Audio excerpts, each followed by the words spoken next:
kan gammachuun isaa garaa nama nyaatee marrimaan bobeessu garuu ni sodaadha afaanii gabbaasee isinitti odeessu maaliin sodaattaa naan jettanii mana kana guuta jee tajaajilan takbirtaa fi iyyiin dubbiin isaa iccitiidha hin dhageenye biyyi raadiyoon hin himne tiiviin hin dubbanne gaazexarra hin jiru intarneetiin sarchi goonee dhabne dubbiin iccitiidha jiran accitillee cima yoo haqatan garuu zirtiin himan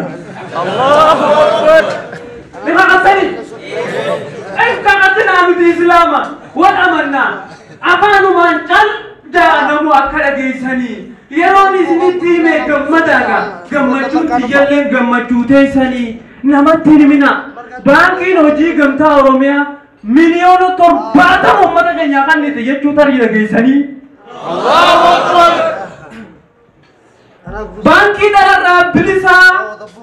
bankii dararraa bilisaa dhabee islaamni rakkatee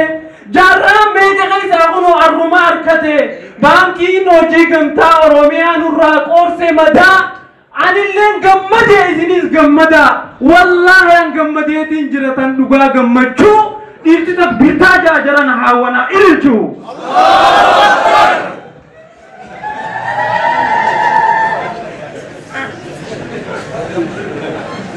bankii dararraa bilisaa damee hundaraqa ni harkattan tajaajila guutuu warri baankii hojii gamtaa oromiyaan feene hinaaftuun hadduutu baankii bareedduu tana shiraanit xureysinaa maqaa waraabeessa qofaatu jiraata bakka tortoraa fi raqaa koomeershaal baankii ribaatu jira ribaa nyaatanii nu balleessinaa maqaa ribaa nyaatanii nu balleessinaa maqaa baankiin dararraa bilisaa isin tajaajilti yeroo feetan dhaqa yoo feetan galgala yoo feetan ganama qulfiin baankii dararraa bilisaa bismillaan banama hattuun nu duubaan baninaa jedhana bismillaa jettanii qulfii bismillaa tana sheettaa ju'atinuu qabi yookaan nu jalaa hatanii qulfii bismillaa tana sheettaa ju'atinuu qabi yookaan nu jalaa hatanii warri buukan qabne baafachuu arrarraa jalqabaa an waggaa dabreen baradhe qarshii 50 guutuun baankii sanii qabara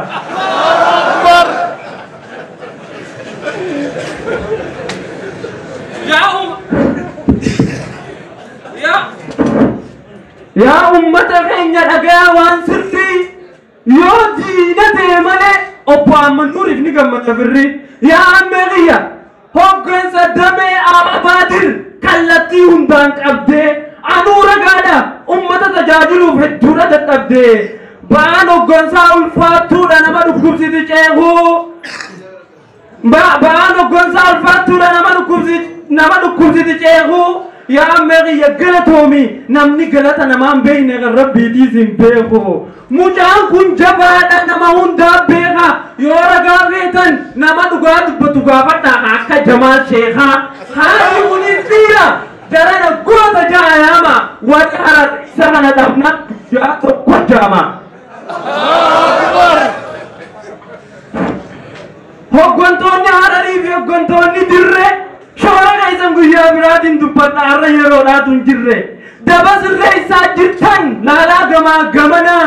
daba sirree isaa jirtan laalaa gamaa gamanaa hoggantoonni kun mangistiidha jedhan amanaa dubartii jabduufaa takka deliinaa nama gubuusittee nutti himi shanshalataan hiinaa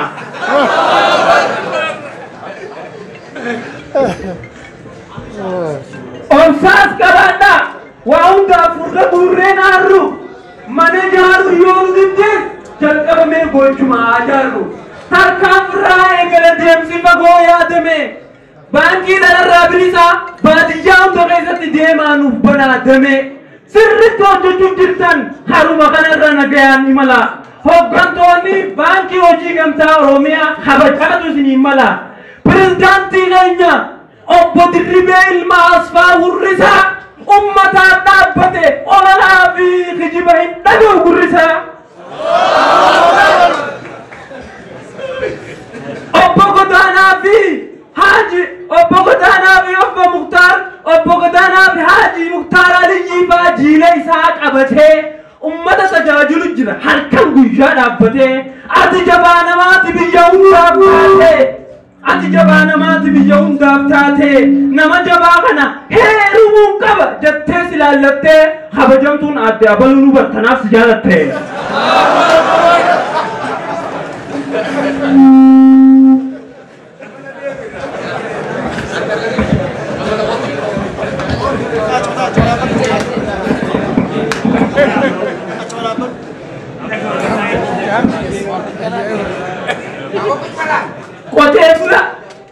Qotee bulaa keenya garsiisu jirta karaa hundaan kallattii rakkoo uummata keenyaa furuuf bararu jirta akka shimbirroo allaattii pirezidaantiin keenya hawaasaaf quuqama abbaa fedhe caala ejjennoo qaba qilleensi irraasu akka bubuutuu baalaa yaa pirezidaantii keenya ati nu wajjin jiraatte diinni keenni kufaa yaa sheekootii tiyya obbo Dirribee Qanamee takkatti na tufaa.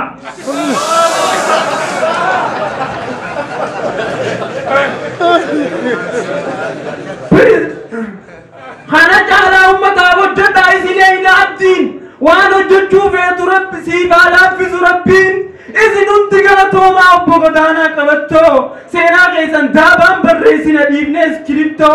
ati isin irraanfanne Haaji Muktaar Aliyyii hojii gaarii jirta siif gammade biyyi galmi keenya tokko karaa tokko yaanaa akkam jetta yaa ummata keenya wal taanee waliif taanaa habajamoo pirezidaantii yeroo takka na bira wal gareetiin posti godha suuraa wajjin kaana.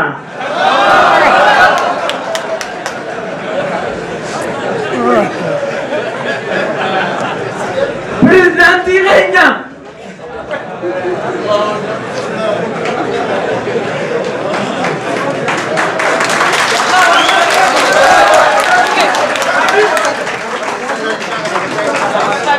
Pirezidaantii keenya akka uummataa itti hojjetan gaafadhu kallattii sii beera dhaabbileen gabaabaa ta'anis yaadaa fi ilaalchisaa dheeraa. Ummataaf jiraata kaayyoon ta'e kaayyoo hunda caalti ejjiteetis qaroo dhagaara duuban laalti ummata tajaajiluuf kabalaa jirtan aarsaa anaa miti hooggantoota kana hojiitu isaan faarsaa ana pireezi keessan waan jaalatan qabu waan naan taane baaseetiin himadhaa wal kabajuun gaariidha pirezidaantii ta'e yeroo takka lafaa ol kaa'amileen simadhaa.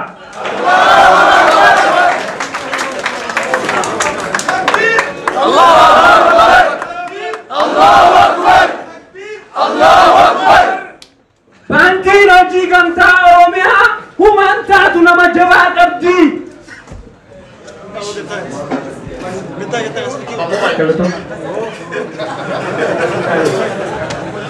Bankiin hojii gamtaa Oromiyaa humaan taatu nama jabaa qabdi.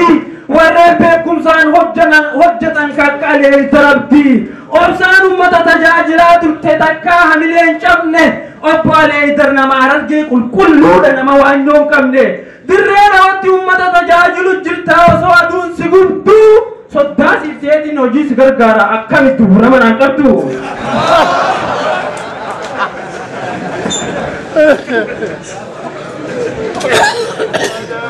Abbo Shaakir Aliyyii hirraanfachuu taata. Ati ganaa dardara yoo ceeses ni baata damee baraqaa jalqaba Harar keessa fiddee jijjiirama galmeessu jirta olola jalaa diddee nama ummataaf quuqamuniin faarsa gama kiyyaa yoomillee obboleessa keessan ilma keessan Shaakir kanaaf meeta kaamilee. Baankii dhalarraa bilisa harkannaan simannaa waliin jirra qallee sangaa gaarree. Waan tokkummaa qabnuuf beekaa mana baankii ijaarree muka horokee miti gaaraa uni jiisan lammiin tokkummaa yaatu facaatee wal facaafnaan galma ga'uu dhiisii ganda keessaa hun baatu dhugaa kana liqimsi osuma inni si didu quba wal qabuu malee quba walitti qabuun rakkoo furmaatan fidu tokkummaa keessan cimsaa waan keessan kunuunsaa ummata diinagdeen kufe boksiin hin barbaachistu qabalaa fuunsaa. Yoo diinagdee qabaate raachaatu sangaa liqimsuuf gaada ana maqaniin dardaraa fuudhan fedhu jaaruudhaay. Muslimni diinagdee biyya teenyaa guddisu jira rafa hundaan qabee nama guddisuu malee ofiisaati baankii takka dhabe dhugaatti bocuuf akka lammii lammaffan ulaalaa turan ilaa hanga har'aa warri baankii dhalarraa bilisaan ubbantan galatoomaa nurraa ooftan dharraa yaa ummata keenya kaa carraaqqadhaa waan harkattan qusadhaa baankii teessan kaadhaa hiyyummaan hamtuudha wayi dhandhamasii hadhaa ergamaan rabbii irraa maganfatee rabbii keeysan kadhaa nama dubbii baru dubbii dhiisaa biyya lamaa callisa baankii islaamaa ulamaa iduu hundeesse dhalarraa bilisaa ol kaatan malee ol kaanii fudhatan tana tolchaa beekaa maallaqni lafaa biqilu hin jiru akka baala ceekaa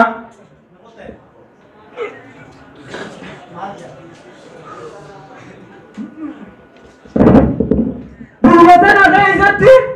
namni aarsaa qabalee jiru ummata keenya caalaa diinagdee dhabuu keenyaatu dhugaa keenya awwaalamee xiinxalaa laalaa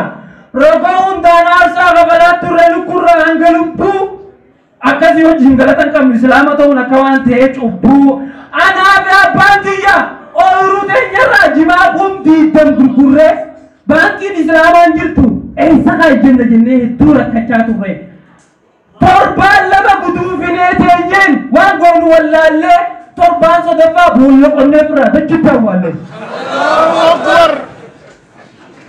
daaraan daakuu hin taatu hubataa ilmaan ayyaa fayyaa lagaatirra maraataa ofii wayyaa gaafa booranaa halkanaa waasii hin eegin guyyaa galatoomaa warri ummataaf quraanuutiin jaaladha jaalattifi amma afaan mattaati dachaa gandarra hanga oromeetti sirreessu jirtan hoggansa majliisa shoora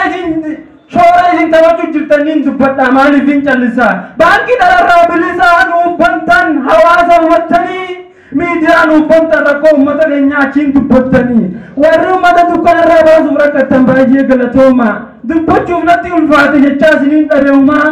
akka shaamatti ummataaf ibsitan ofii keessaniif dhumaa Sheikh Jamal Aliyyitiif Ustaaz Raayyaa faa warreen akka humaa osoo isin dubbifne asirraa deemuun narratti haraama yeroo takka dhiifa manaaf godha itti mammarama Allahu Akbar Allahu Akbar Allahu Akbar Allahu Akbar